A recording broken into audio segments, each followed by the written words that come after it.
রাত থেকে ছেলেটার শরীরটা খুব খারাপ, সারা রাত ঠিকমতো ঘুমাতেও পারেনি। মাথার উপর শুধু একটাই চিন্তা ঘুরছিল, আমার ছেলেটা কবে একটু ভালো হবে। সত্যি বলতে আজ সকালে ঘুম থেকে উঠে ভিডিও করার একদমই ইচ্ছে ছিল না, ক্যামেরা হাতে নেওয়ার মতো মানসিকতা ছিল না। কিন্তু তারপর মনে হলো ঘরের কাজ তো থেমে থাকবে না, আর এই ভিডিও করাটাও এখন আমার কাজেরই একটা অংশ হয়েছে। তাই মন খারাপ নিয়েও আজকের দিনটি শুরু করলাম। আজকের ভিডিওটা হয়তো অন্য দিনের মতো হাসি খুশি নয়। আজকের ভিডিওটা থাকবে একটা মায়ের মন খারাপ ছেলেকে নিয়ে চিন্তা, আর সেই চিন্তার মাঝেও প্রতিদিন ঘরের কাজ সামলানো।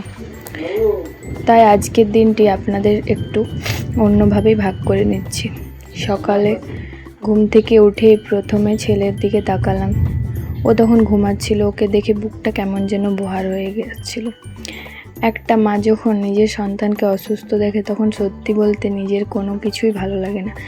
কাল রাত থেকেই ওর শরীরটা ভালো নেই, তাই সারাক্ষণই ওর দিকেই নজর রাখতে হচ্ছে। কিন্তু সকাল হয়ে গেছে, ঘরের কাজও করতে হবে, তাই মনটাকে একটু শক্ত করলাম। প্রথমে হাতে ঝাড়ু নিয়ে ঘরটাকে ঝাড়ু দিয়ে দিলাম। সত্যি বলতে আজ ঝাড়ু দিতে দিতে মনটা ওর দিকেই পড়ে আছে। বারবার মনে হচ্ছিল ছেলেটা এখন কেমন আছে। তারপর ঘর মুছে ছেলেকে ঘুম থেকে উঠিয়ে ওকে খাওয়ানোর সময় মনে হচ্ছিল আজ যেন একটু বেশি যত্ন করে ওকে খাওয়ানো, কারণ সন্তান অসুস্থ থাকলে একটা মা বারবার ভাবতে থাকে ও ঠিক মতো খেলো তো, ওর শরীরটা একটু ভালো লাগছে তো, আবার জ্বর আসবে না তো।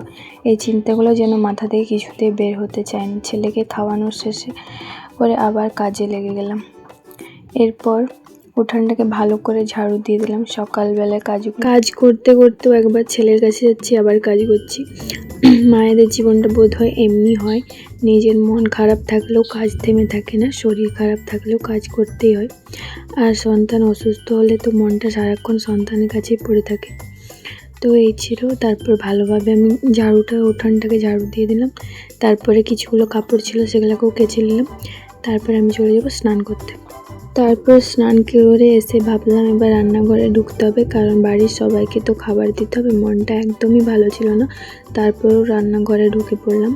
আর রান্না করতেও যেন কোনো আনন্দ পাচ্ছিলাম না। অন্যদিন রান্না করতে করতে কত কিছু ভাবি, কখনো নতুন কিছু বানানোর কথা মনে হয়, কখনো মনে হয় আজ এটা বানাবো ওটা বানাবো, কিন্তু আজ মাথার মধ্যে শুধু একটাই চিন্তা, আমার ছেলেটা কেমন আছে। রান্না বসিয়ে ছেলের কাছে গিয়ে দেখছি একবার আবার রান্নাঘরে ফিরে আসছি। রান্না করতে তো ইচ্ছা করছে না, ইচ্ছে করছে ছেলের কাছেই বসে থাকি, তাও কিন্তু রান্না তো করতেই হবে, বাকিটা তো খাবে, আমি খাই বা না খাই। তাই জন্য বিশেষ কিছু রান্না করব না, ডাল করেছি, কুঁদরি ভাজা করছি, আর একটা নিরামিষ লাউয়ের তরকারি করব, যেহেতু আমার শাশুড়ি মা শ্বশুরমশাই ওনারা নিরামিষ খায়। আর আমাদের জন্য মাছ কিনা হয়ে গেছে, যখন ওই মাছের একটু দেখছি সরষে দিয়ে ঝাল না হলে টক বানিয়ে দেবো। ছেলের জন্য এক পিস মাছ ভাজা রাখবো, যদি খায়ও। মা হিসেবে এই দৃশ্যটা সত্যি খুব কষ্টের। বারবার মনে হচ্ছে কখনো আবার আগের মতো দৌড়াদৌড়ি করবে, কখন আবার বলবে মা এটা দাও ওটা দাও। ঘরে কাজ করছি ঠিকই, কিন্তু মনটা পড়ে আছে ওর কাছে। কাজের ফাঁকে ফাঁকে শুধু একবার গিয়ে দেখছি একটু ভালো আছে তো। সন্তান অসুস্থ হলে তখন বোঝা যায় পৃথিবীর সবচেয়ে বড় চিন্তা আসলে সন্তানই জন্য। আজ শুধু একটাই চাওয়া, আমার ছেলেটা তাড়াতাড়ি সুস্থ হয়ে উঠুক, ওর মুখে যেন সেই হাসিটি আবার আমি দেখতে চাই। বাচ্চার শরীর খারাপ থাকলে একজন মায়ের কি আর মন ভালো থাকে? সন্তান একটু হাসলে মায়ের মন এমনি এমনি যেন ভালো হয়ে যায়, আর সন্তান একটু কষ্ট পেলে মায়ের বুকটা কেমন খালি খালি হয়ে যায়। আজ কাজ করতে করতে এই কথাটি বারবার মনে হচ্ছিল, আমরা মায়েদের প্রতিদিন কত কাজ করি। সকালে ঘুম থেকে উঠে থেকে শুরু করে রাত পর্যন্ত সংসারে কত দায়িত্ব, কখনো রান্না, কখনো ঘর পরিষ্কার, কখনো সন্তানকে দেখা, সব কিছুতেই করতে হয়। কিন্তু তার মাঝেও যদি নিজের সন্তান অসুস্থ হয়ে পড়ে, তখন সত্যি বলতে অন্য কোনো কাজেই মন বসে না। আজ আমারও ঠিক তেমনটাই হয়েছে। ভিডিও করার ইচ্ছা ছিল না, ভাবছিলাম আজ হয়তো ভিডিও করব না, কিন্তু তারপর মনে হলো আপনারা যারা প্রতিদিন আমার ভিডিও দেখেন, আমার সঙ্গে দিনের ছোট ছোট মুহূর্তগুলো ভাগ করে নেন, তাদের কাছে তো আমি আমার সত্যিকারের দিনটি তুলে ধরতে চাই। সব দিন তো আর একই রকম যায় না, কোনো দিন ভালো যায়, কোনো দিন আমার মনটা খারাপ থাকে। আজকের দিনটা তেমনই একটা দিন, তাই সাজিয়ে গুছিয়ে কিছু না বলে আমার আজকে সত্যিকারের দিনটি আপনাদের সাথে দেখালাম। এই ভিডিও বানানোর সময় আমার মনটা আসলে ছেলের কাছে পড়েছিল।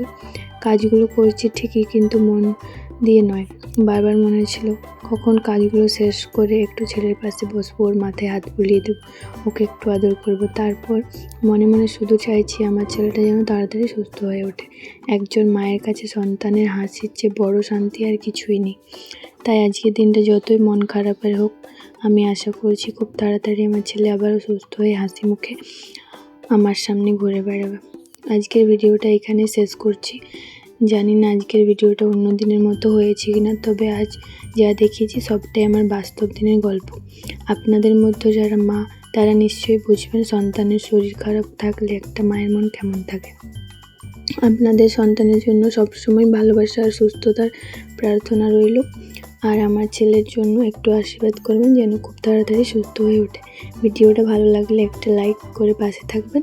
আপনার মনের কথাও কমেন্টে জানাতে পারেন। আর যারা নতুন দেখছেন, ভালো লাগলে সাবস্ক্রাইব করে আমার এই ছোট্ট পরিবারের অংশ হয়ে থাকবেন। আবার দেখা হবে নতুন একটি দিনের গল্প নিয়ে। সবাই ভালো থাকবেন, সুস্থ থাকবেন, আর আমার ছেলের জন্য একটু ভালোবাসা রেখে যাবেন। ভগবানের কাছে প্রার্থনা করি যেন তাড়াতাড়ি ভালো হয়ে যায়।